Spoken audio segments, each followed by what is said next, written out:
টিয়কৰ পুঠিনৈ ring বান্ধ ভাঙি বাঢ়নি পানীৰ তাণ্ডৱ। তিনি ঠাইত ভাঙিল মাথৌৰি। নিশাৰ ভিতৰত বুৰ গ'ল কেইবাখনো গাঁও। লাহিং, গাখীৰখোৱা, মৰাণ গাঁও আৰু বলমা গাঁও পঞ্চায়তৰ কেইবাখনো গাঁও পানীৰ তলত। হাহাকাৰ ৰাইজৰ মাজত। বৰ্তমানলৈকে বানপীড়িত এলেকাত উপস্থিত হোৱা নাই প্ৰশাসনৰ লোক।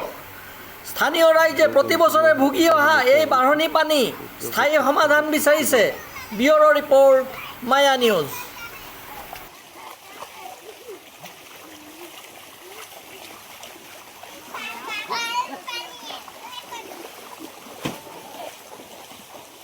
বানপানীৰ সমস্যাৰ ফলত আমাৰ মানুহ গাঁও এৰি দিছে।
হৈ আছে।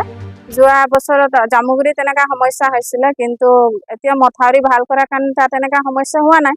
কিন্তু আমাৰ যি খনিকৰত বৰ্তমান আমি জনামতে এইটো তৃতীয়বাৰৰ সমস্যা। আমি বিয়া হৈ অহা 8 বছৰ হোৱাৰ পিছত এইটো তৃতীয় সমস্যাই আমি দেখি পাইছোঁ। আৰু যথেষ্ট আমাৰ ৰোৱা তোলা হৈছে, কিন্তু আজি বানপানীৰ কাৰণে আমাৰ খেতি নষ্ট হৈছে। আমি খেতি পথাৰত কৰিবলৈ যথেষ্ট অসুবিধা হৈছে। এতিয়া কাৰেণ্ট কাটিছে, কাৰেণ্ট কটাৰ কাৰণে আমাৰ পানী নাই।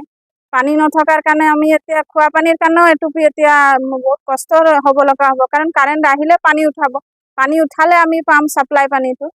এতিয়া এনেকুৱা অৱস্থা হৈছে। যোৱা ৰাতি 2টা বজাৰ পৰা বানপানী অহাৰ কাৰণে আমাৰ কাৰো টোপনি নাই, খোৱা বোৱাৰ কষ্ট। আৰু সেইবোৰে আমি চৰকাৰলৈ অনুৰোধ কৰিছোঁ যাতে সোনকালে দলঙৰ কাম সম্পূৰ্ণ কৰক।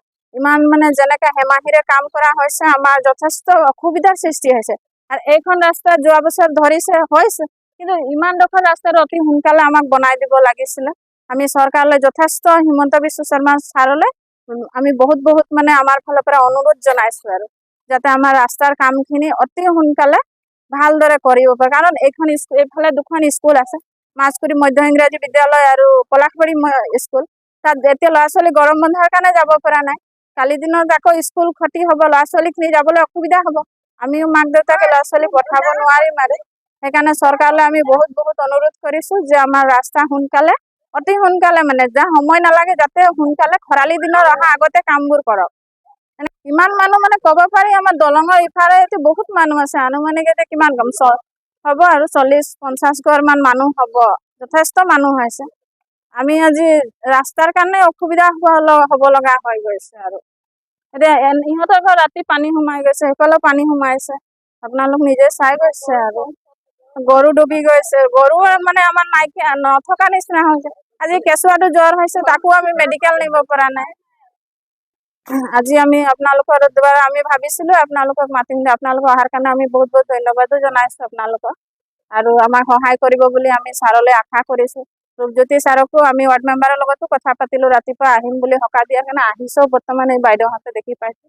আৰু ছাৰকো আমি ভাবিছিলোঁ ছাৰে আহিলেও আমাক ভাল লাগিলেহেঁতেন। চব এনেকুৱা যাতে আৰু সমস্যা, দাদাহঁতে জন্মৰ পৰা এইবোৰ দেখি অহা সমস্যা। আৰু আমিনো কি ক'ম, আৰু আমি বেছি দিন হোৱাও নাই, বিয়া হৈ অহাৰ পিছত। আৰু এইবোৰ সমস্যাৰ পৰা আমি যুঁজিয়ে আছোঁ। ছাৰক য'তে লগ পাওঁ আমি কওঁৱেই যে আমাৰ ৰাস্তাটো অতি সোনকালে কৰি দিয়ক। আৰু গোট ফালৰ পৰাও কৈছোঁ বা ব্লক ফালেও জনাইছোঁ, কৰিছোঁ, নকৰাও নহয়, নাই কোৱা যে নকৰিছে বুলি। কিন্তু কামটো যেনেকৈ হ'ব লাগিছিলে সেইটো প্ৰকাৰে হোৱা নাই। ব্যুৰ' ৰিপৰ্ট, মায়া নিউজ।